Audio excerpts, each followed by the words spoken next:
3 महामंत्र। ओम त्वमेव साक्षात्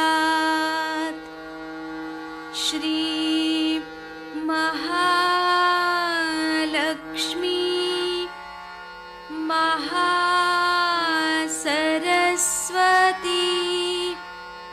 महाकाली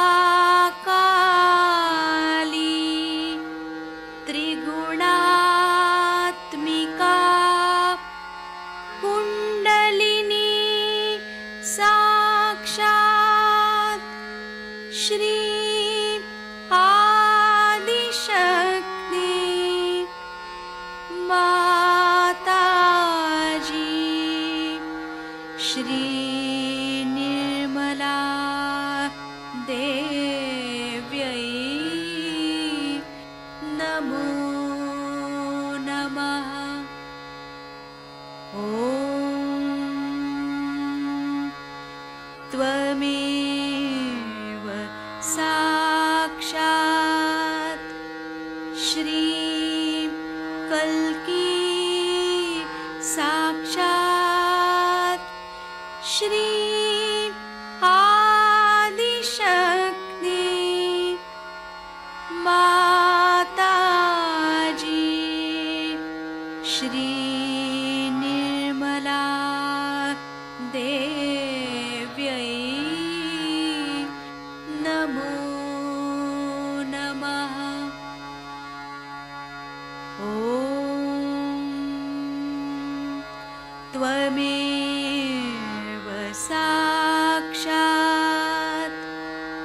श्री कल्की साक्षात् श्री सहस्रार स्वामिनी मोक्षप्रदायिनी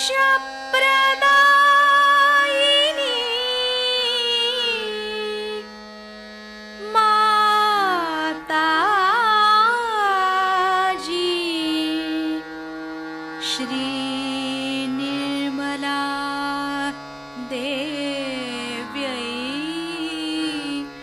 नमो नमः। श्री गणेश मंत्र।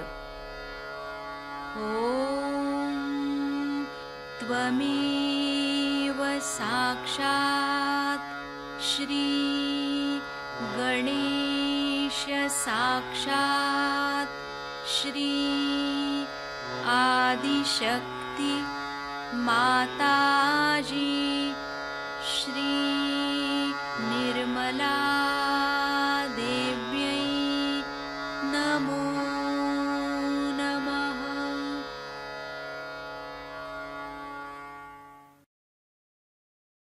जय श्री माता जी।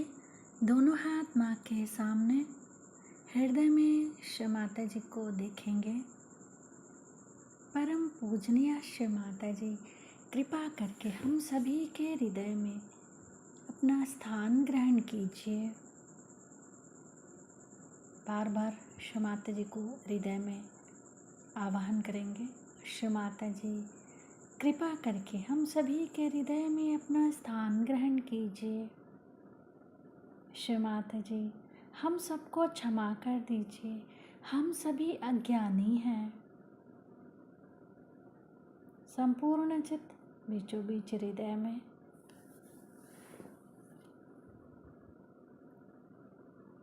क्षमा रूपेण संस्थिता या देवी सर्वभूतेषु क्षमा रूपेण संस्थिता नमस्तस्यै नमस्तस्यै नमस्तस्यै नमो नमः।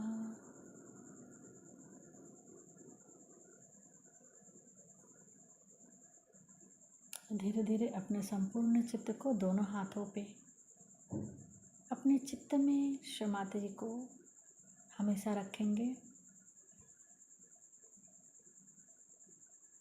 धीरे धीरे अपने संपूर्ण चित्त को लेफ्ट विशुद्धि पे बाह्य विशुद्धि पे संपूर्ण चित्त।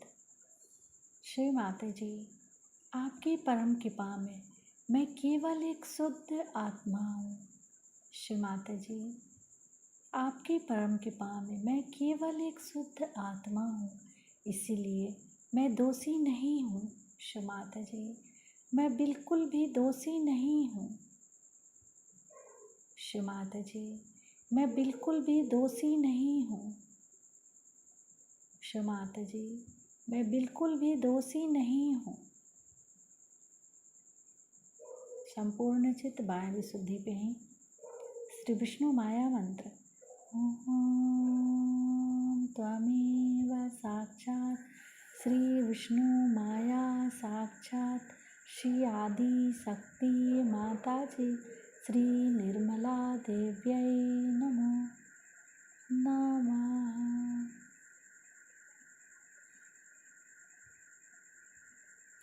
बाह्य विशुद्धि पर अपने चित्त को क्लॉकवाइज घुमाएंगे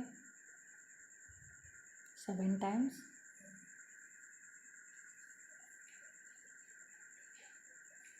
श्री माता जी, आप ही ने तो हमें आत्मा बनाया है, हमें सभी प्रकार के दोष भावनाओं से मुक्त कीजिए। श्री माता जी, कृपा करके हमें सभी प्रकार के दोष भावनाओं से मुक्त कीजिए।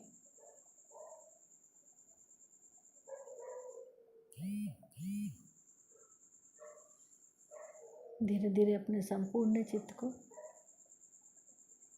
लेफ्ट आज्ञा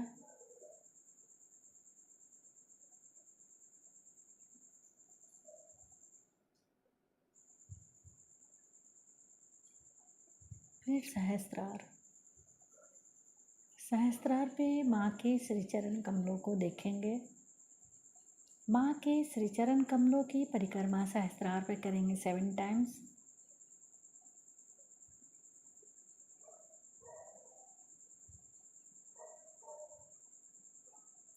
श्री माता जी, कृपा करके हमें निर्विचार कर दीजिए।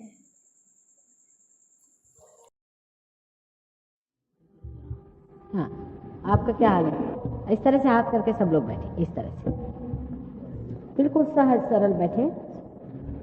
इसमें कोई दिक्कत नहीं होनी चाहिए बैठने में भी, या कहीं कोई प्रेशर नहीं हो बॉडी में। आराम से पैर ठीक करने के ऐसे सीधे दोनों पैर आराम से, बिल्कुल आराम से बैठिए इस तरह से। आज मैंने आपसे सवेरे बताया था कि कुंडलिनी के सबसे पहले चक्र पे गणेश जी बैठते हैं। श्री गणेश का स्थान है और श्री गणेश ये पवित्रता के द्योतक हैं। पवित्रता स्वयं साक्षात में ये तो पहला चक्र हुआ। और ये चक्र जो है कुंडलिनी से नीचे, वो कुंडलिनी की रक्षा ही नहीं करता है, लेकिन वो चक्र कुंडलिनी में जो लोग जाते हैं उनके ओर पूरी तरह से सतर्क रहता है। इस रास्ते से कोई भी कुंडलिनी को नहीं छू सकता। आज सवेरे मैंने आपसे बताया था कि इस रास्ते से जो लोग कोशिश करते हैं वो बड़ा ही महान पाप करते हैं। हालांकि उससे थोड़ा बहुत रुपया पैसा कमा सकते हैं, लेकिन अपने लिए जो पूंजी इकट्ठी करते हैं वो सारी ही एक दिन बहुत क्लेशकारी हो जाए। Who is going to show that? हाँ, जो दूसरा चक्र है जिसको मैंने स्वादिष्टान चक्र आपसे बताया था, इससे हम विचार करते हैं। क्योंकि जब हम बुद्धि से विचार करते हैं, जब हम अपने दिमाग से विचार करते हैं, तो इस दिमाग की जो मेद है, इसे फैट ग्लैबुल्स कहते हैं, जो चर्बी है वो चर्बी पेट की चर्बी से बनती है। पेट की चर्बी को ये चक्र सर की चर्बी बनाता है। इसलिए विचार करते वक्त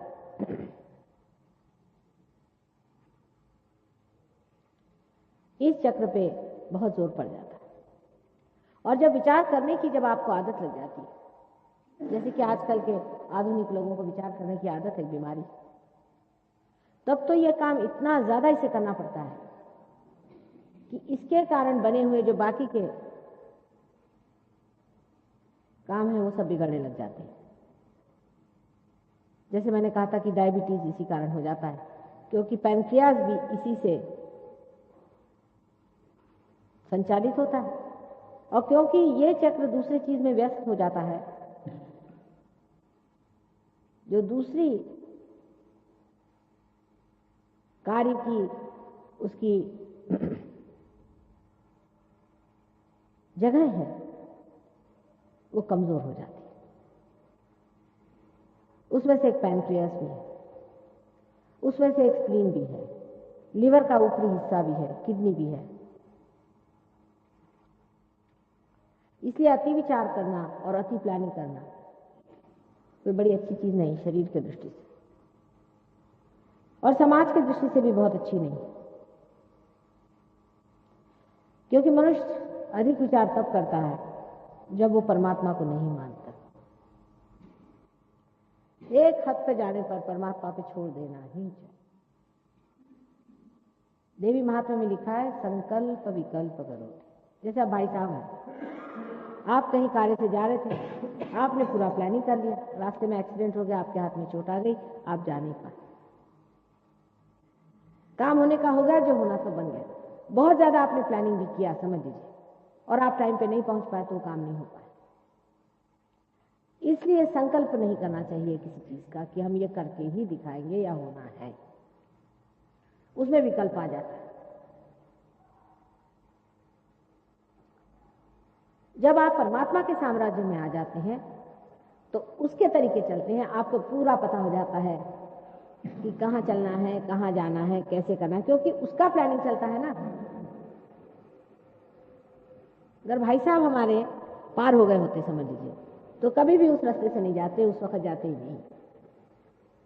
ये होगा, आप देखिएगा, आप अपने लिखते जाइएगा कि जब से जो लोग पार हो गए हैं उनके ये अनुभव है कि एक्सीडेंट हो भी गए तो किसी को चोट नहीं लगी, पूरी तरह से बच गए।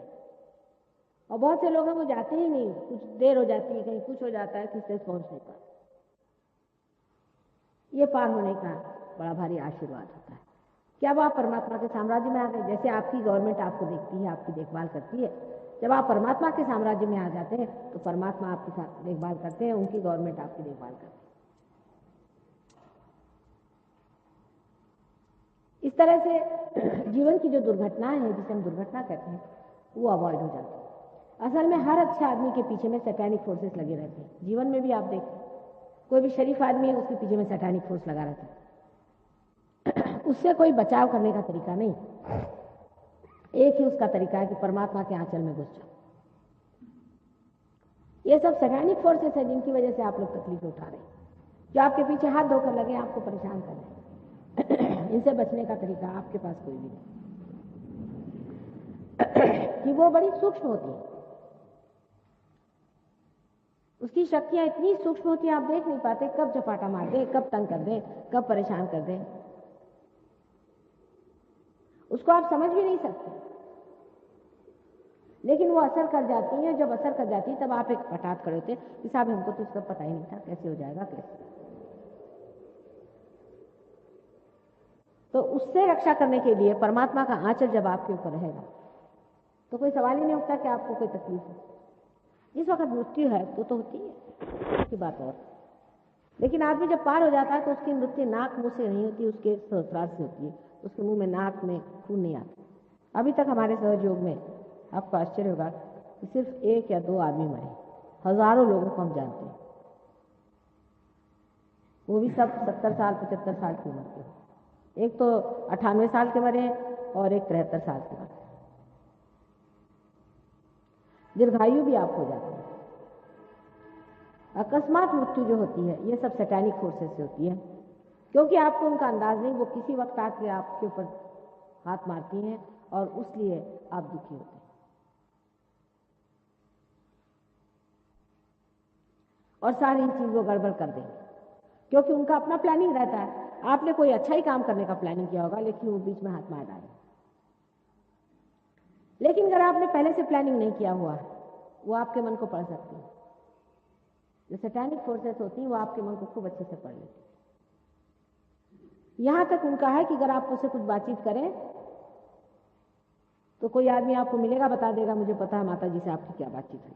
वो आपके मन को पढ़ सकते हैं,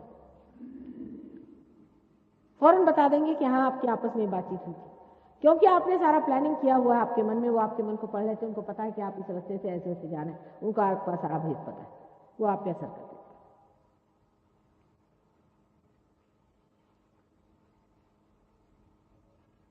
इसलिए उनसे भेद रखना पड़ता है। आपको ये पता नहीं होगा कि सैतानिक फोर्सेस संसार में कितनी विद्यमान हैं। ये जितने भी राक्षस लोग अपने को गुरु कहलवाते हैं, ये सब सैतानिक तो है।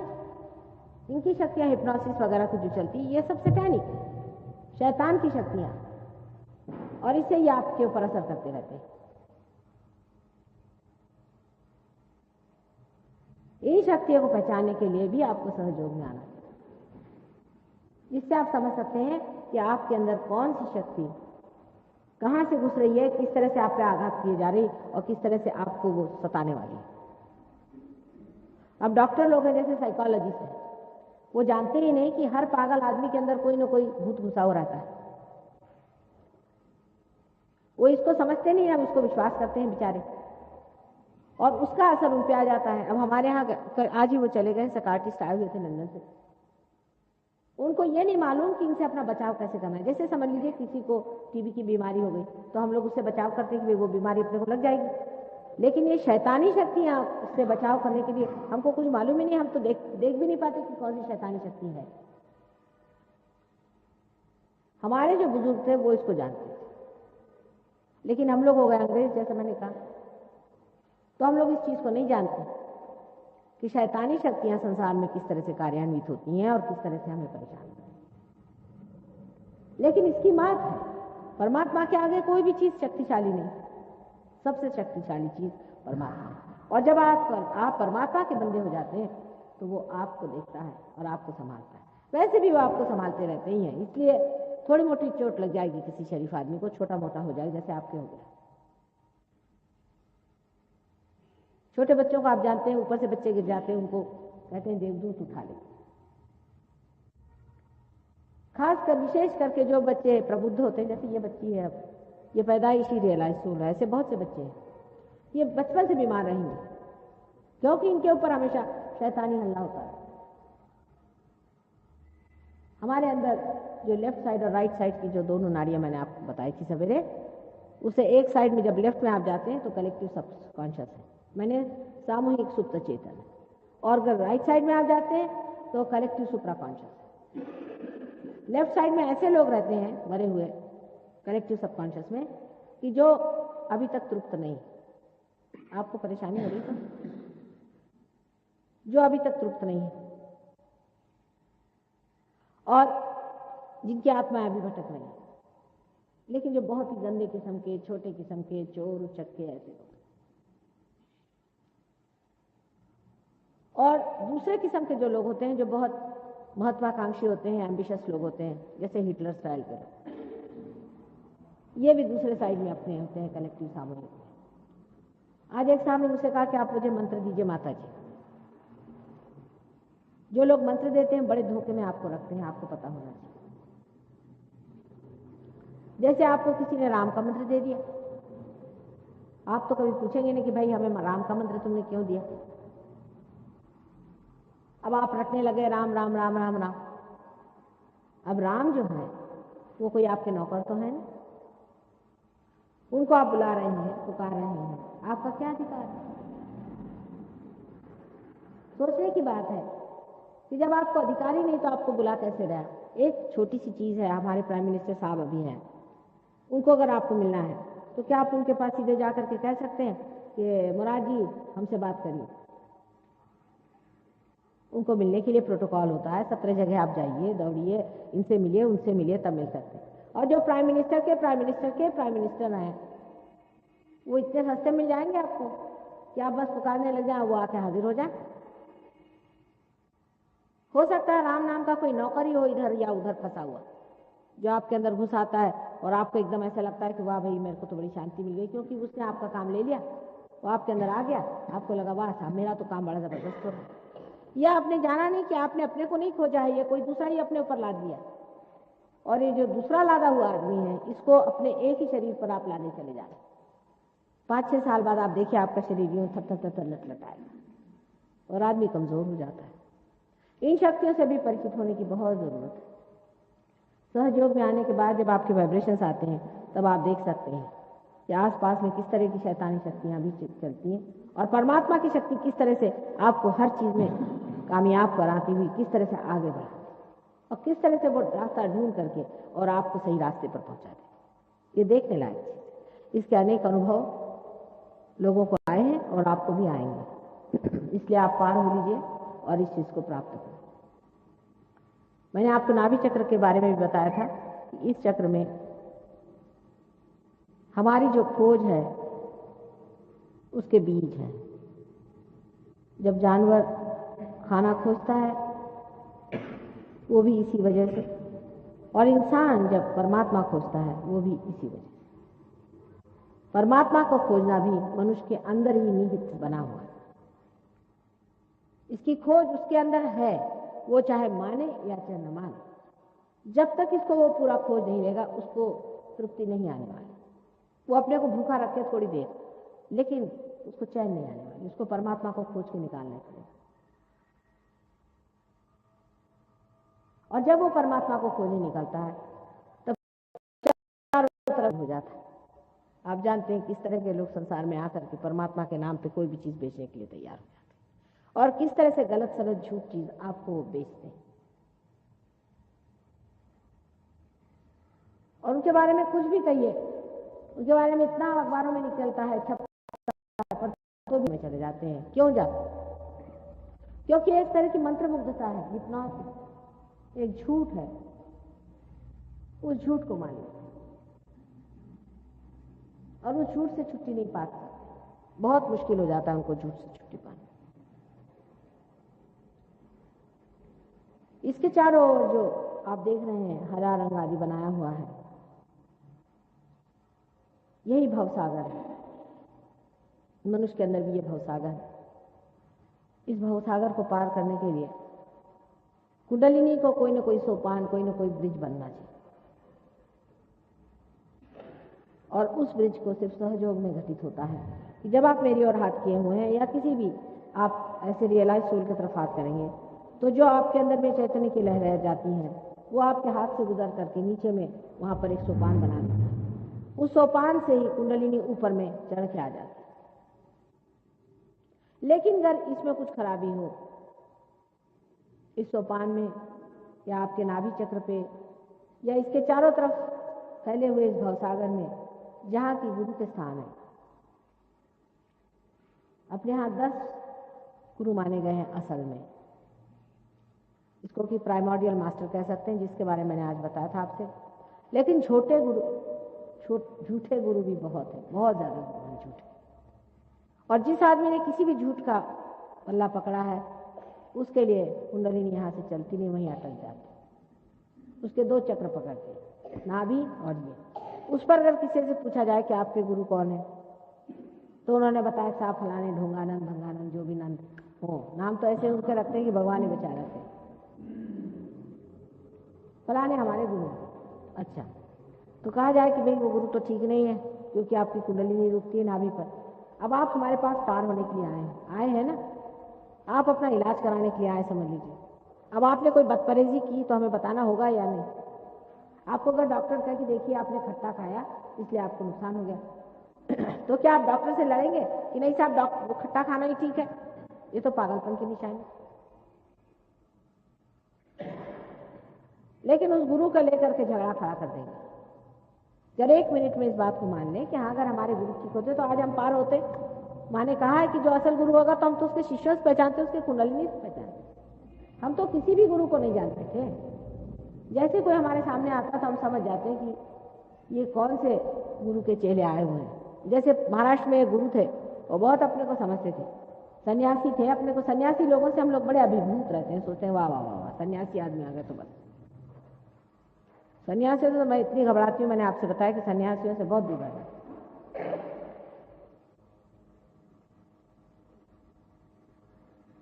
तो अगर सन्यासी कोई अपने सामने आ गया तो लोग सोचते हैं वाह भाई इससे बढ़ के कोई नहीं। वो सन्यासी का जीवन कैसा है, उसका खान पीन कैसा है, वो किस तरह से लोगों को खसोटता है, नोचता है, ये कोई नहीं देखता। उसने सन्यासी का वस्त्र पहन लिया और बढ़ा दिया। और उनकी कुंडलिनी में एक विशेषता होती है कि कुंडलिनी एकदम ऊपर चढ़ के धड़ से फिर नीचे गिर जाती है, उसको बांधना पड़ता है। सबके एक एक तरीके हैं, उससे आप पहचान सकते हैं कि इनके गुरु कौन थे। इतने झूठे गुरु संसार में आए हुए हैं कि आपको अंदाज नहीं है कि कितने गुरु आए। असल भी गुरु बहुत सारे हैं। आज एक साहब ने पूछा कि कोई असल गुरु भी है, मैंने कहा है। अब अमरनाथ में एक नागनाथ बाबा, वो कभी कभी आते हैं, मेरे लिए आते हैं हमेशा मुझे मिलने।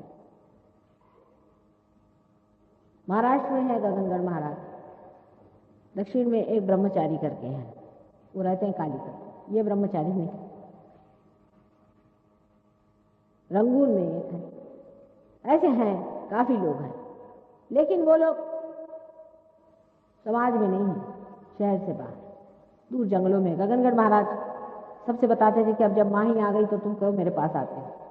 तो जब हम कोल्हापुर गए, हमने कहा जाए ऊपर देखा इनको, तो हमारे सब शिष्य लोग कहने लगे माँ आप तो सब गुरुओं से और इनसे बहुत परेशान है, इनसे क्यों मिलना चाहती है। हमने कहा बेटे जरा वाइब्रेशन देखो तो।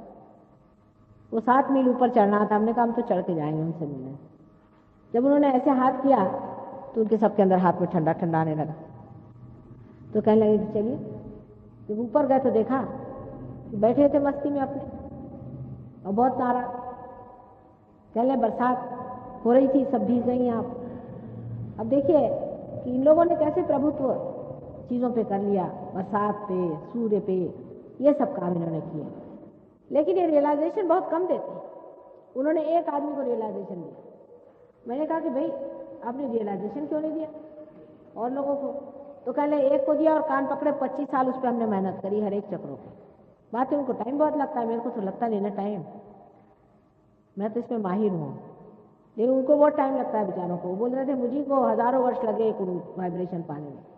कहले एक पे मेहनत करी, उनका नाम अर्णा महाराज। कहना आप माता जी कभी देखना तो आपको पता होगा कि मुझे उसका मुंह भी नहीं देखने का। तो कहने लगे कि वो कामिनी और कांचन के पीछे पड़ा हुआ। रियलाइजेशन के बाद, सारी शुद्धि के बाद, उसके बाद एक दिन ऐसा इत्तेफाक हुआ कि उनसे कुछ मुलाकात हो गई हमारी।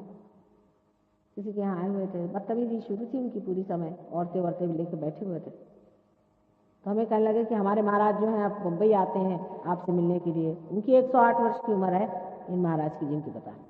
वो तो कभी छोड़ते नहीं थे अपना तकिया, उनको क्या जरूरत है आने की। मतलब इनके पेट पर पैर आता होगा उनके आने से, तो बहुत नाराज थे अपने गुरु जी। तो मैंने कहा कि अच्छा अब हम तो जा रहे हैं, ऐसा करिए आप कि हम आपको कुंकू लगाते हैं। तो हमने उनके आज्ञा पे कुंकू लगाया। हमने कहा अब आप हमें लगा दें। जैसे उन्होंने लगाया तो उंगली यहाँ चिपक गई, धक धक धक धक धक धक शुरू हुआ। तो फिर लगे चिल्लाने, कहले माँ माफ कर दो, माफ कर दो। मैंने कहा फिर से अपने गुरु के लिए ऐसे कहा तो देख लेना, मुझसे बुरा नहीं होगा। अपना आज्ञा तो पूरा पकड़ा हुआ है, क्या बातें करते हो बकवास, शर्म नहीं आती तुमको? सभी औरतों के साथ यहाँ बैठे हो, इतनी उन्होंने 25 साल तुम्हारे ऊपर मेहनत करी हुई, चले जाओ। मैंने कहा यहाँ से। लेकिन बाद में उन औरतों ने बताया कि उन लोगों से सबसे 1.25 तोला सोना और 125 रुपया सब ले लिया। उसके बाद मैंने उनसे कहा आप जब आए तो उनको 1.25 जूता मारना। कहना कि हमारी श्रद्धा इससे 125 की है, लेकिन हमारे हाथ दुखेंगे तो 1.25 जूता तुमको मारेंगे। माने वो तो रियलाइजेशन के बाद भी इतनी बदतमीजी करते थे। तो जो रियलाइज ही नहीं है, जिन्होंने यही शुरू से प्लान कर लिया कि किसको कैसा लूटे और किसको घसोटे, ये तो पक्के चोर बिलंदर हैं। बहुत से लोग जेल से छूटने के बाद ही गुरु बन जाते हैं। आप लोग हैं कहाँ? उससे नाराज होने की कोई बात नहीं। जो असलियत है उसे समझ लें। मैं आपकी माँ हूँ, मुझे आपको आगाह करना है। हर एक गली कूचे में एक एक गुरु बैठा है, अगर आप उनका पता लगाएं, बाकी अगर पुलिस लगा दे इनके पीछे में सबको, तो पता हो जाएगा कि आधे से 50% लोग जो जेल से निकले हुए घूम रहे हैं। बम्बई वाले यहाँ आएंगे, यहाँ वाले बम्बई जाते हैं। इससे अच्छा और कौन सा तरीका था लोगों को ठगने का, जिसे रावण ने सीता जी को तक ठग लिया था। जितनी भी बदसूरत चीज हो उसको ढकने के लिए बहुत खूबसूरत चीज उस पर लगा दीजिए, वो चीज ढक जाती। आपसे भी बढ़ के विदेश के लोग हैं बेचारे, बड़े सीधे हैं। वो कहते हैं कि वो तो कह रहे हैं वो भगवान है। अरे मैंने कहा वो कहने को लगता क्या है, ये जबान है, कह दिया। कहले उन्होंने तो पेपर में छपवा दिया। मैंने कहा लगता क्या, पेपर में पैसा दे दिया, उन्होंने छपा दिया। भाई वो कह रहे हैं इसका मतलब हो गया वो सत्य ही है, क्योंकि ये लोग इस तरह के हैं, इसलिए सोचते हैं कि हम लोग भी जो कहते हैं उसका कुछ माने होता है। यहाँ तो किसी कहने से कुछ लगता ही नहीं। तो ये जो गुरु का अंदर अपने यहाँ जो बना हुआ है, जहाँ मैंने भवसागर बताया होगा, ये बहुत जरूरी चीज है, इसको समझ लेना चाहिए। और इसलिए हम तो सबको खुलेआम कहते हैं, हर एक के बारे में। हमने 1970 से हम खुलेआम सबके बारे में कह रहे हैं, नाम ले करके सबको, और बता रहे हैं कि ये क्या क्या गड़बड़ करते हैं खुलेआम। लेकिन किसी की आज तक हिम्मत नहीं हुई कि ना हमारे ऊपर किसी ने केस की, ना किसी ने पुलिस में दर्ज किया, ना कुछ। खुलेआम सबके नाम ले करके हम बता रहे हैं कि ये किस कदर के बदमाश लोग, किसी की हिम्मत नहीं। हालांकि सब लोग हमें आकर कहते हैं कि माँ तुमको नहीं मालूम, मैं तुम्हारा मर्डर कर देंगे। मैंने कहा करे तो मैं देखू तो कौन करता मेरा मर्डर। ना किसी ने शिकायत की, ना किसी एक अक्षर हमारे विरोध में कोई नहीं बोलता, क्योंकि इनको मालूम, इनकी सारी पोल पट्टियां मुझे मालूम। लेकिन इनके शिष्य जरूर ऐसे होते हैं कि जो मेरे से खिलाफत कर लेते हैं, पर वो लोग नहीं। वो लोग चुप्पी साधे बैठे, सब एक से एक बिलंदर हैं और सब आपको लूट रहे हैं, बेवकूफ बना रहे हैं। इसलिए सजग हो जाएं और सतर्क हो जाएं, इनके चक्कर में ना। और इसलिए बुरा मानने की कोई बात नहीं। माँ है, माँ सब बात सही सही बताएगी और आपसे पूरी बात बताएगी, चाहे आप बुरा माने चाहे भला बनाए। मेरे लिए तो बड़ा अच्छा है, सबको अच्छा कहते फिरो, बस आप लोग नाराज ही नहीं होंगे। वो लोग तो किसी को बुरा भला नहीं कहते, वो क्यों कहें, उनको आपको जेब से मतलब, आपको नचाने से मतलब है उनको, वो आपको किसको बुरा भला कहेंगे। ईसा मसीह ने कहा था कि शैतान के घर में रहने वाले लोग आपसी बुराई करके कहां जाएंगे। लेकिन कबीर ने आवाज उठाई थी, नानक ने आवाज उठाई थी, ईसा ने आवाज उठाई थी। इसलिए क्योंकि ये सब झूठ है। और मुझे इसमें भी हर्ज नहीं है, स्मगलिंग करें, कुछ करें, पैसा कमाएं, कोई हर्जा नहीं, चलो भाई पैसा ही कमाते। लेकिन ये आपकी कुंडली नहीं खराब कर देती। जो आपका अधिकार है सहयोग का, जो परमात्मा का पाने का आपका अधिकार है, उस पर हाथ मारते हैं। इसलिए मैं इनके विरोध में। अब जो उसके ऊपर का चक्र है, जिसके बारे में अभी तक तो मैंने बाकी सब चक्रों के बारे में बताया था, जिसे कि हम लोग हृदय चक्र कहते हैं। चक्र, हृदय तो अलग है। हृदय में तो आत्मा का स्थान है। आत्मा जो है वो हमारे अंदर स्थित है और सारे हमारे क्षेत्र को जानता है, उसे क्षेत्रज्ञ कहते हैं। वही साक्षी है, वो हर एक चीज जानता है, हम क्या कर रहे हैं क्या नहीं कर रहे। कुंडलिनी जागरण से सिर्फ आपकी जो चेतना है, इस वक्त जो चेतना है, वो आत्मा में लीन हो जाती है। अभी तक आत्मा आपसे परे है, आत्मा से आप संबंधित नहीं है, वो आपकी अवेयरनेस में, चेतना में नहीं है। जब कुंडलिनी जागृत हो जाती है तब आपकी चेतना में आत्मा आ जाते हैं, और आत्मा क्योंकि सर्वव्यापी शक्ति है, आप भी सर्वव्यापी हो जाते हैं। इसको आगे आप समझेंगे और भी किस तरह।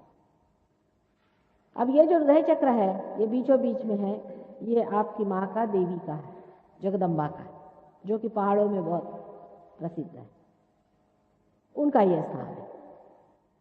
इन देवी ने अनेक बार संसार में अवतरण किए, और ये भवसागर में जो लोग परमात्मा को खोज रहे थे और जिनको बहुत राक्षसों ने सताया था, उनसे इन्होंने रक्षा का कार्य किया।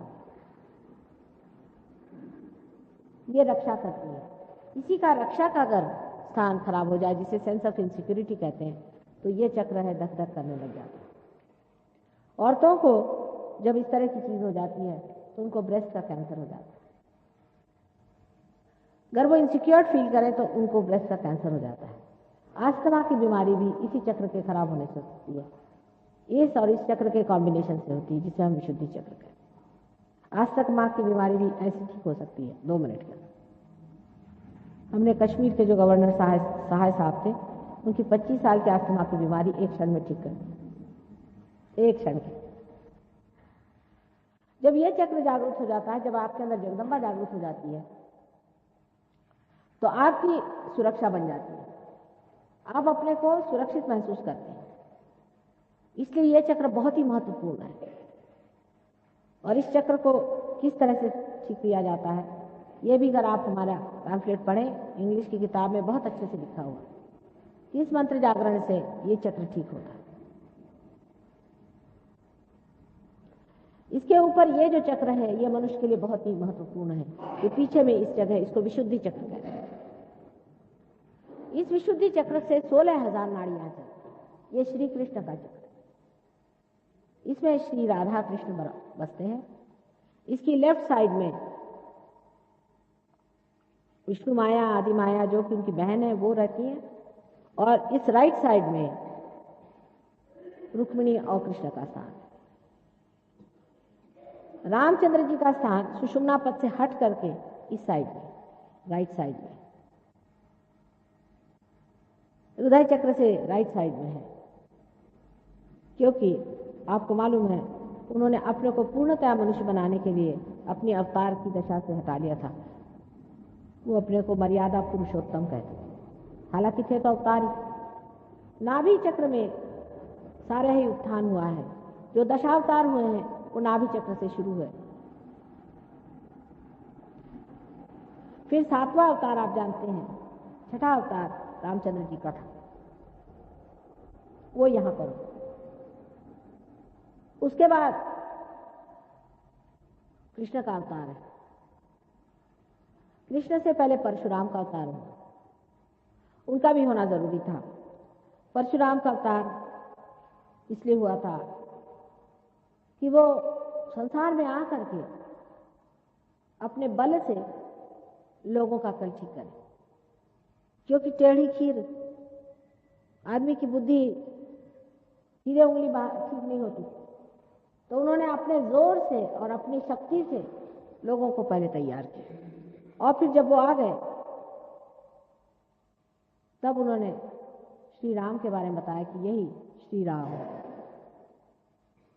इस प्रकार दोनों की दोनों साथ आए थे, इसलिए बताने के लिए क्योंकि ये पुरुषोत्तम थे, क्योंकि ये मनुष्य के जैसे रहते थे। इसके बारे में बताने के लिए ही परशुराम का अत्यंत जाज्वल्य ऐसा अवतरण उनके साथ ही हुआ था। उसके बाद श्री कृष्ण का अवतार हमारे विशुद्धि चक्र पे हुआ है। ये विशुद्धि चक्र एक बड़ी महान चीज है। मनुष्य ने जब अपनी गर्दन जानवर से ऊपर उठा ली तब वो मानव हो गया, तभी ये चक्र घटित हुआ है। श्री कृष्ण जो है ये विराट स्वरूप है, समझ लीजिए ये एक विराट है, और इस विराट के अंदर आप छोटी छोटी पेशियां हैं। आप भी विराट के स्वरूप हैं। आप जब जागृत हो जाते हैं तो आप विराट से संबंधित हो जाते हैं। वही परमात्मा की शक्ति जिसे मैं कह रही हूँ, वही जो परमात्मा का साम्राज्य है, उसमें आप जागृत हो जाते हैं।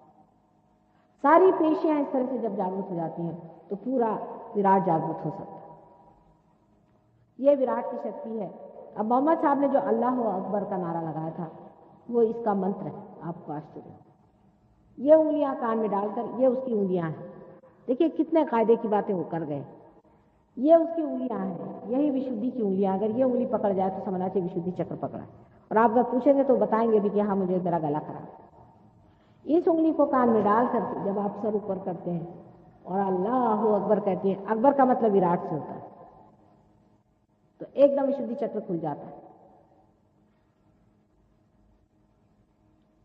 आपके देहरादून में विशुद्धि चक्र ज्यादा पकड़ा।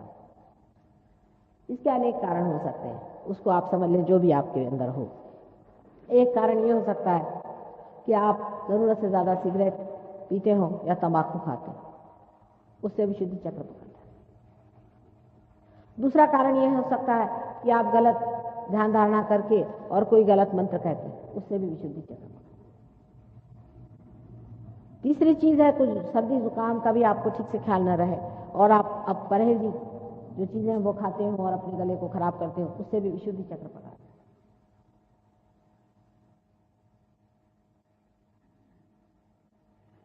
विशुद्धि चक्र इससे भी पकड़ा जाता है जब आदमी अपने को बहुत छोटा समझता है।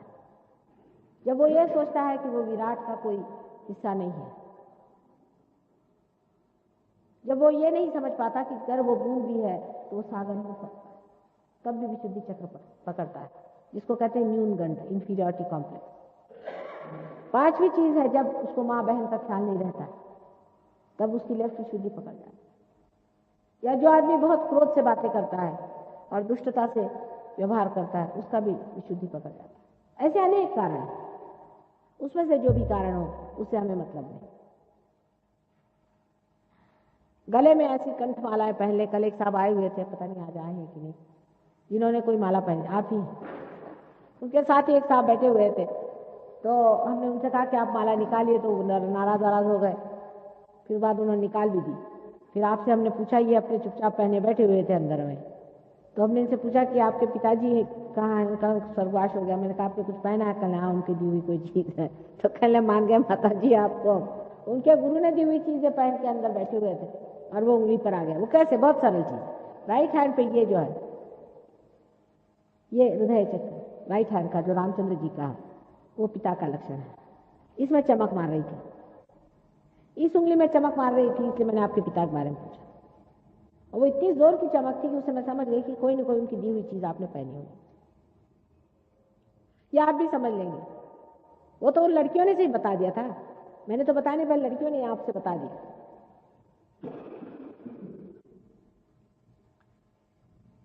तो इस तरह से ये चक्र का पकड़ हो गई। जैसे ही इन्होंने माला निकाल दी, पार हो गए और इनके पास वो चीज आ गई। छोटी छोटी चीज पे लोग अटक जाते हैं। मैंने कहा भाई काशी का गंगा छोड़ दो, वही नहीं छोड़। हम आपको परम देने बैठे हैं, आप छोटी चीज को नहीं छोड़ रहे। अरे काशी के पंडे कैसे होते क्या पता नहीं, आपको मुझे बताना होगा। और उनका भेजा हुआ वो जो गंदा है वो किस काम का होगा, वो भी क्या बताना होगा आपको। एक पैसे की चीज 1 रुपए में बेचते हैं, और इतने दुष्ट, इतने गंदे लोग हैं, सारे उस मंदिरों के वाइब्रेशंस भी खराब कर दिए। इसमें बुरा मानने कौन सी बात है? किसी बात का बुरा नहीं मानना है। सब आपके मंगल और कल्याण की मैं बात कर रही हूँ, सब कुछ आपके मंगल और कल्याण के लिए कर रही हूँ। ऐसी छोटी छोटी बातें लेकर के लोगों ने अपने को फंसा रखा। तो इस विशुद्धि चक्र की मैं बात कर रही थी कि जो विराट, उसके बाद ये ऊपर का चक्र है। ये चक्र इससे बड़ा महत्वपूर्ण माना जाता है, आज्ञा चक्र है। आज्ञा चक्र बड़ा सकरा होता है, उसके अंदर से कुंडलिनी का निकलना कठिन हो जाता है। दोनों तरफ से जब ईगो और सुपर ईगो दोनों दबाते हैं तो ये चक्र और भी दब जाता है। जब आदमी किसी को क्षमा नहीं करता और रात दिन उसी के बारे में सोचता रहता है कि इसने मुझे ये सताया, उसने मुझे वो सताया, मुझे ये तकलीफ दी, वो तकलीफ दी, ऐसे आदमी का आज्ञा चक्र एकदम पकड़ जाता है। और जो लोग चश्मा लगाते हैं उनका भी आज्ञा चक्र कुछ कमजोर होता है शारीरिक दृष्टि। इस आज्ञा चक्र के भी अनेक रूप हैं, वो आप पढ़ेंगे तो आप, मेरे पास जो किताब है उससे आप पढ़ें, उससे आप देख सकते हैं कि काफी इन लोगों ने उस पर लिख दिया आज्ञा चक्र के बारे में। इस आज्ञा चक्र पे महाविष्णु का स्थान है। अब आप लोग महाविष्णु के बारे में जानते नहीं, लेकिन देवी भागवत जिसने पढ़ा होगा उसने महाविष्णु के बारे में पढ़ा है कि बहुत बड़ा ये अवतार माना जाता है, जो राधा जी का पुत्र था और वो संसार में आने वाला है, ऐसा 14,000 वर्ष पहले कहा गया था। और वही अपने ईसा मसीह साक्षात महाविष्णु के अवतरण। अब मैं जो बात कर रही हूँ झूठ है सच है कैसे जानना चाहिए, इसका एक बड़ा आसान तरीका है। आपके जब वाइब्रेशंस आ जाए तो आप पूछिए कि क्या ईसा मसीह महाविष्णु के अवतरण है, वही आज्ञा चक्र पे है, फौरन वाइब्रेशंस आना शुरू। आज्ञा चक्र पे जो लॉर्ड्स प्रेयर है वो इसका मंत्र है, लेकिन वो साक्षात ओम और प्रणव के बने हैं। माने गणेश जी का अवतरण है, ओम प्रणव है। उन्होंने साकार अपना स्वरूप लिया और इस संसार को तारण करने के लिए वो आए थे। क्योंकि वो ओम और प्रणव है, उनकी मृत्यु जब भी हुई उसके बाद उनका पुनरुत्थान हुआ। और कृष्ण उनके पिता है, क्योंकि उन्होंने कहा था कि नैनम छिदन्ति शस्त्राणि नैनम दहति पावक, कि ये जो प्रणव है, जो ओम है, ये किसी चीज से भी कटता नहीं और किसी भी चीज से ये वहन नहीं होता है। उसकी सिद्धता करने के लिए महाविष्णु का अवतरण इस संसार में हुआ। कृष्ण उनके पिता थे, इसलिए उनको कृष्ण कहते हैं। और यशोदा जी का नाम रखने के लिए ही उनको राधा जी ने यीशु कहा। उनकी मां साक्षात राधा जी, महालक्ष्मी का अवतरण है। ये सब अपने ही हैं, लेकिन उनको जान लेना चाहिए। लेकिन प्रणव निराकार है, ओम निराकार है, और साकार निराकार लेकर के बड़ा झगड़ा लोगों ने खड़ा करा हुआ। इस मामले में थोड़ी सी जरूर बात करूंगी, नहीं तो ये भी एक झगड़ा बना ही रहेगा परमानेंट। और खासकर आपके देहरादून में तो काफी इस पे मैं देखती हूँ, सनातन धर्म और आर्य धर्म आदि वगैरह काफी लेकर के मैं तू होती रहती है। हालांकि मिला किसी को भी नहीं, सदियों से चले आ रहे हैं दोनों झगड़े, मिला किसी को भी नहीं, किसी की भी तृप्ति मैंने देख पाई। अब निराकार साकार की बात थोड़ी सी समझा दें तो ये झगड़े भी खत्म हो जाए। जिस वक्त हमारी पिंगला नाड़ी बनाई गई, जो कि हम देख रहे हैं हमारे राइट साइड में है, उस वक्त ये 5 तत्व जो थे उनको जागरूक करने की बात थी। आप 5 तत्व जानते हैं जिससे सारी सृष्टि बनाई, इनको जागरूक करना था। इसीलिए यज्ञ वगैरह हमारे वेदों में किए गए, श्रुतियां पढ़ी गई। यज्ञों में ये जो 5 तत्व है उसको जागरूक किया गया, जैसे मैंने सवेरे बताया था आपसे। ये 5 तत्व जागरूक करना जरूरी थे। अग्नि को जागरूक करना था, पानी को जागरूक करना था, क्योंकि इनकी जागृति के कारण ही मनुष्य उनको इस्तेमाल कर सकता था। उसके बाद ही खेती बाड़ी शुरू हुई। आपका साइंस भी उसी वजह से मनुष्य के दिमाग में आया। अगर हमारी पिंगला नाड़ी अगर जागरूक न होती तो हम कभी भी साइंस न खोज पाते, न ही हम ये समझ पाते कि इन 5 तत्वों को हम किस तरह से इस्तेमाल करें, बिजली कैसे बनाएं और किस तरह से हम इस अग्नि को इस्तेमाल करें। अग्नि का तक हमें पता ना आता कि हम अग्नि भी न बना पाए। ये सब हम बना सके, इसलिए राइट साइड की पूजा होती रही, इसीलिए यज्ञ होते रहे। और निराकार में ही, क्योंकि ये 5 शक्तियां, इसलिए निराकार की पूजा होती है उस जमाने में। लेकिन उसमें जब आगे लोगों ने सोचा कि अब जागरूक कर दिए, अब आगे क्या, तो फिर मनन की चीज शुरू हुई। तब फिर सेंट्रल पाथ पे आ गए। जब सेंट्रल पाथ पे सुषुम्ना नाड़ी पे चढ़ना शुरू हुआ तो उन्हें दिखाई देने लग गया कि इस जगह ये देवता बैठे हुए हैं और ये देवता हैं। और ये जो 5 तत्व बने हैं, इसी से इन चक्रों की बॉडीज भी बनी हुई, इनकी जो शरीर रचना है ये इन्हीं 5 तत्वों से बनी है। तो जब इन्होंने इन तत्वों को जानना शुरू किया तो देखा कि इनके देवता, तब इन्होंने मनन विधि में उन देवताओं को जानना शुरू किया, एक के बाद एक के बाद एक के बाद। तब इन्होंने कहना शुरू कर दिया कि नहीं, ये साकार भी इनकी चीज आती है। निराकार से साकार पे लोग उतरने लगे। जैसे जैसे चेतना बढ़ती गई वैसे वैसे आने लगे। उसके बाद जो साकार पे आ गए उनका जो हाल हो गया आप जानते हैं। इसकी पूजा कर, उसकी पूजा कर, रिचुअलिज्म आ गया, अंधश्रद्धा आ गई, धर्मांधता आ गई, बड़ा बुरा हाल हो गया।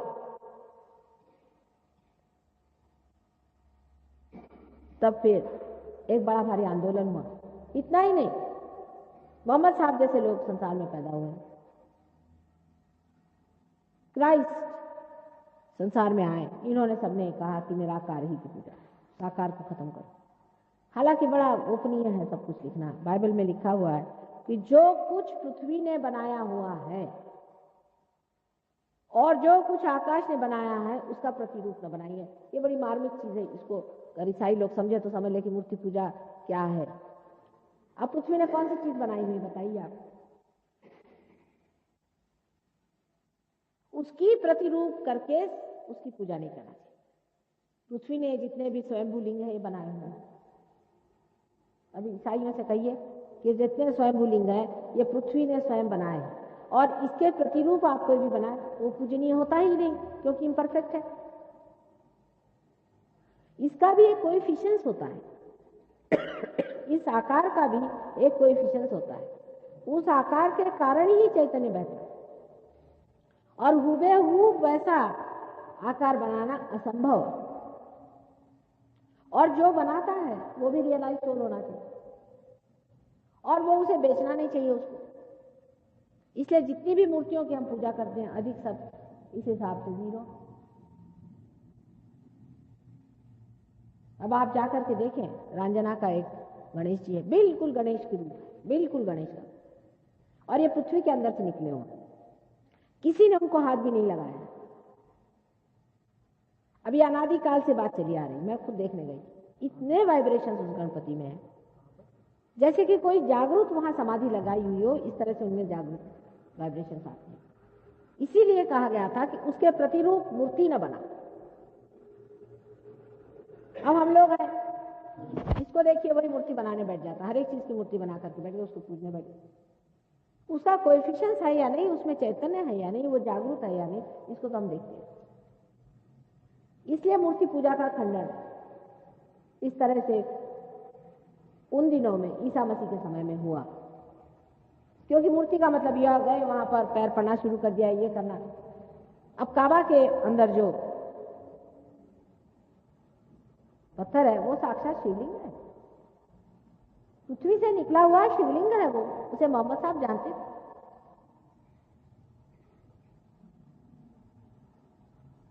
और जितने भी शिवलिंग साक्षात हैं वो साक्षात हैं, लेकिन जिसको देखिए वही मिट्टी का बना ले, पत्थर का बना ले, ये बनाने की इजाजत नहीं, इसलिए मूर्ति पूजा बाधक। अब मूर्ति पूजा के विरोध में जो लोग बोलते हैं वो वहां तक सही है कि मूर्ति पूजा,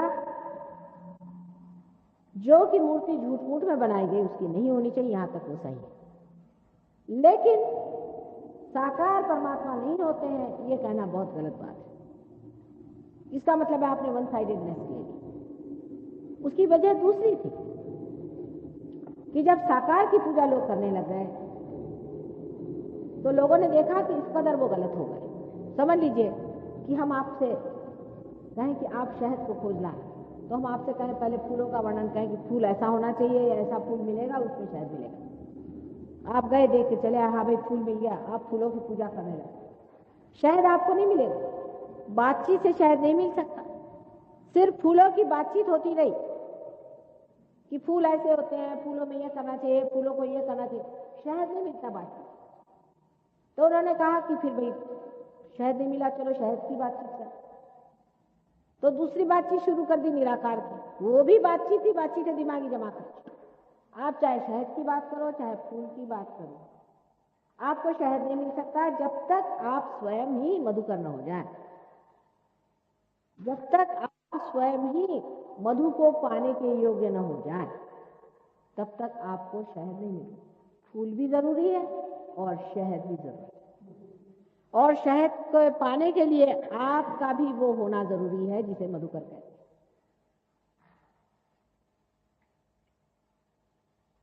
अब ये झगड़ेबाजी की बात है कि हर चीज को लेकर झगड़ा खड़ा करें।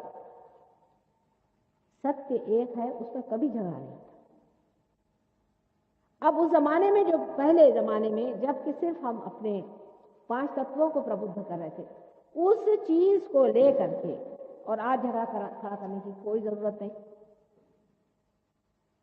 जो बीच की बात हो चुकी है, ये भी बिल्कुल सही है कि परमेश्वर अवतार स्वरूप होते हैं, वो अवतार लेते हैं संसार में आ करके और मनुष्य का उद्धार करते हैं, ये भी बिल्कुल सनातन बात है।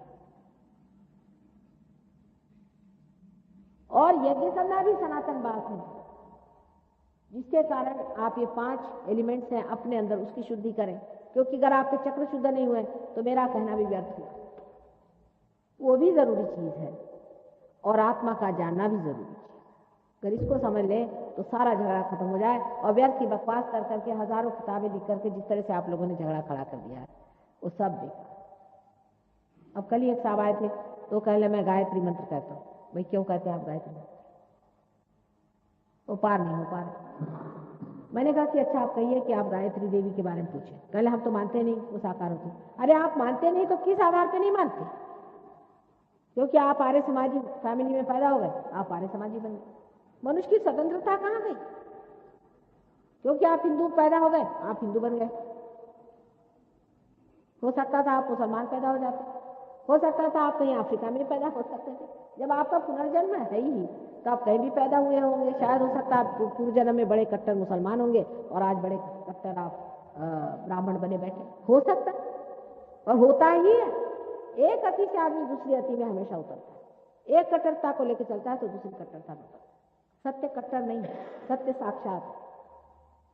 इसका साक्षात कराना चाहिए।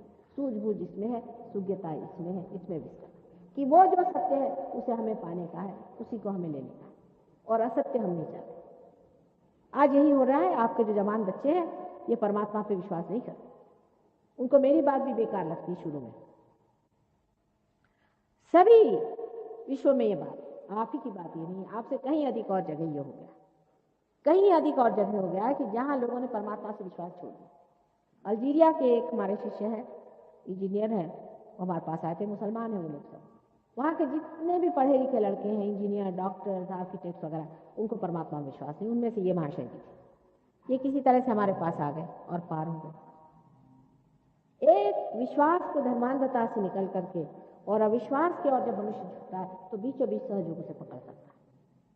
जब उन्हें साक्षात हो गया, आज उन्होंने 500 वहां अपने डिसाइपल्स बनाए हुए अल्जीरिया में, जो कि मुसलमान हैं, जो कि विष्णु की भी पूजा करते हैं और मोहम्मद को भी जानते हैं। इसलिए नहीं कि मैंने कहा है, उसके बगैर काम ही नहीं बनता। अगर आपके पेट के कैंसर है और अगर आप धर्मांध हैं तो आपको मोहम्मद साहब का नाम लेना पड़ेगा। आप नहीं लीजिएगा तो मैं ठीक नहीं कर सकता। और अगर आप मुसलमान हैं और आपको कैंसर है पेट का, तो आपको दत्तात्रेय जी का नाम लेना पड़ेगा और विष्णु जी का नाम लेना पड़ेगा, चाहे आप मुसलमान हो चाहे कोई। किसी का कोई ठेका नहीं होता है कि ये भगवान मेरे हैं, वो भगवान मेरे हैं। उनको समझा नहीं, बूझा नहीं और बना लिया। अब तो धर्म का राजकारण जब बन गया तो अब तो भगवान ही बेचारे। जो लोग राजकारण में धर्म ला के बात करते हैं उनसे पूछे आप क्या धर्म के बारे में कुछ जानते भी हैं? धर्म का राजकारण नहीं बन सकता।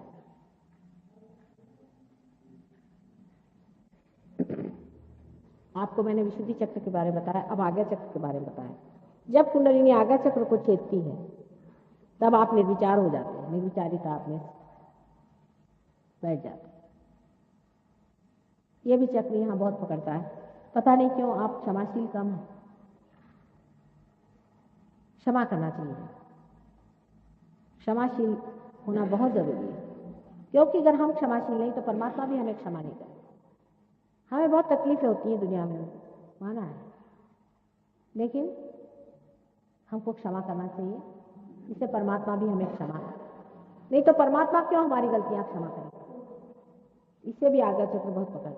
क्षमाशीलता बहुत जरूरी है, इसलिए मैं बार बार आपसे कहती हूँ कि आप सबको क्षमा कर दें, पूरी तरह से क्षमा। अंत में आपका चक्र जो है, जिसे सहस्त्रार कहते हैं, जो 1000 पेटल से बना हुआ है। डॉक्टर का झगड़ा कि 992 नाड़ियां हैं उनके हिसाब में, और इसको 1000 कहते हैं। अब यही लेके बैठे रहिए उनके साथ झगड़ा करके। 1000 पंखुड़ियां हैं, वो खुल जाती है कमल के पास। अनेक रंगों की पंखुड़ियां होती हैं, और जब ये खुल जाती है तब कुंडलिनी इसके अंदर से गुजर के और ब्रह्मरंध्र को छेद देती है। इसका नाम है ब्रह्मरंध्र। रंध्र माने छेद, और ब्रह्म का, ब्रह्म माने सर्वव्यापी जो शक्ति जो कार्यान्वित होती, परमात्मा की जो शक्ति जो सर्वव्यापी है, जो आपके अंदर निहित है। और जैसे ही ये छेद देती, आपके अंदर वो शक्ति स्थापित हो जाती। आप भी बता सकते हैं कि उसके अंदर क्या प्रॉब्लम है। ये सामूहिकता आपके अंदर जागरूक होती है, इसमें कोई लेक्चर नहीं देने की बात। यही घटना आज घटित होने वाली है। आज मेरा यहाँ आखिरी दिन है, मैं चली जाऊंगी दिल्ली। मैंने कल भी कहा था कि यहाँ के कुछ लोगों को मिलकर के कोई एक स्थान नियत कर दें, किसी के भी घर पे, छोटी सी भी जगह एक सेंटर की तरह से हो जाए, जहाँ सबका संबंध जुड़ जाए। उसको बहुत बड़ी जगह की जरूरत नहीं, एक एड्रेस ऐसा हो जहाँ सब लोग मिले तो देहरादून का सेंटर चल जाएगा, और देहरादून में कार्य हो सकता है। और हम दिल्ली से भी लोगों को यहाँ भेज देंगे जो आ करके और इसके बारे में काफ़ी समझा के आपकी मदद करेंगे। अनेक तरह की बीमारियाँ इसमें ठीक हो जाती है, कैंसर की बीमारी, हर एक तरह की बीमारी ठीक हो जाती है। वो आपको भी सिखा देंगे, आप भी जागरूक हो जाइए, वो आपको भी प्रगति कर देंगे। लेकिन आज तक ऐसा एक्सपेरिमेंट हमने किया नहीं कि ऐसी जगह पहुंचे जहां कोई पहले से सहयोगी नहीं रहता। ये पहला ही एक्सपेरिमेंट है और इसका कारण है कि हमारी नातिन जो है यहाँ स्कूल में एडमिटेड थी। पिछली मरतबा हम आए तो हमने सोचा कि बड़ी तपोभूमि है, यहाँ ऐसा करने से कोई हर्ज नहीं, और कुछ लोग जुट भी गए, इसलिए बात बन गई। लेकिन आप में से कोई एक ऐसा एड्रेस हो जहाँ पर सब लोग मिल सकते हैं, साधारण घर हो तो भी चल जाएगा, ऐसा एक एड्रेस आप लोग सब मिल करके जो यहाँ पार हो जाए वो कर दें। और इस तरह की एक चीज़ चला देनी चाहिए जो शहर के अंदर हो, बहुत दूर न रहे। उसके बाद बाहर से लोग आते रहेंगे, आप उनसे पूरी तरह से गाइडेंस ले सकते हैं और आगे बढ़ें।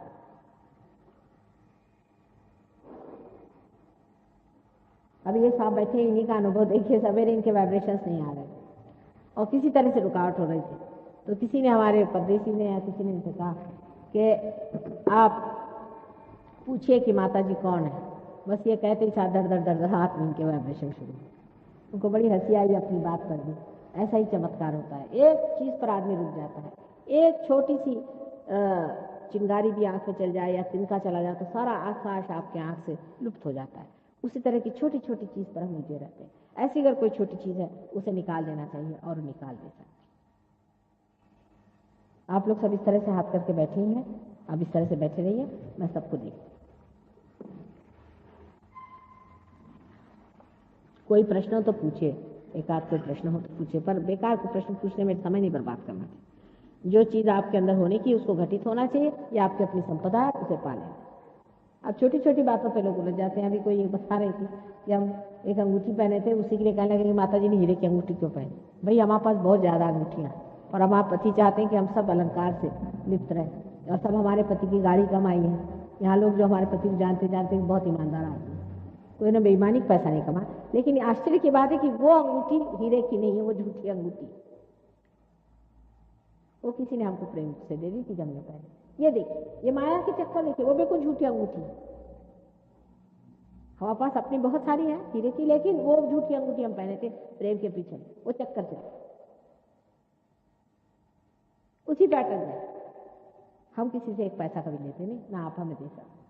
अब इस जन्म में हमारे पति हैं रईस, हमारे पिता बहुत रईस आदमी थे, सब कुछ है तो हम पहन लेते हैं थोड़ा बहुत, जितना है उससे तो कुछ कम ही पहनते, बहुत ही कम पहनते हैं। लेकिन हमारे पति का शौक है कि हमारी पत्नी जो है सुहागिन है, पहने तो हम कुछ लिए पहनते हैं। हम कोई सन्यासी आदमी थोड़ी ना, आपसे लेकर हम कुछ नहीं पहनते।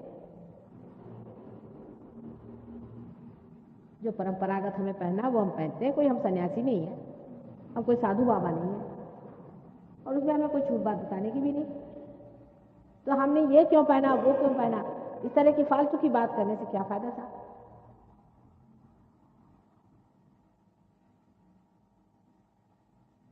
इसकी सब जो खबर रखते हैं वो लोग चोर होते हैं, इसलिए रखते हैं, वो सब सर्कस चलाते हैं, वो सब ढोंग बना के क्लाउन बन के आपके सामने खड़े हो जाते हैं और आप उसी से अभिभूत हो जाते हैं।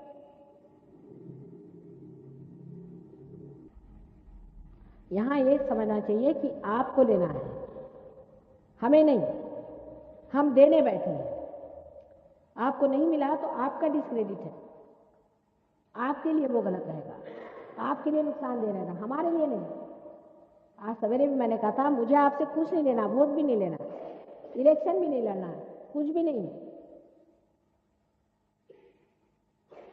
मुझे शोहरत भी नहीं चाहिए आपसे, लेकिन आपका जो अपने अंदर छिपा हुआ है वो पा लीजिए। ये माँ की तरह से मैं समझाती हूँ, अगर आप अपनी माँ को समझ सकते हैं आप मुझे भी समझ सकते हैं। आपको इम्प्रेस करने के लिए हम यहाँ नहीं आए, और उससे हमें क्या मिलने वाला है, आप हमें क्या देने वाले हैं, पहले ये बताइए आप हिसाब किताब। मुझे बड़ा आश्चर्य हुआ कि एक सुविद्य महिला ने इस तरह की बातें कही, बहुत आश्चर्य की बात। इसीलिए शायद इस जन्म में हमारे पति इतने ऊंचे पद पे पहुंच गए कि जिसे दुनिया न करे।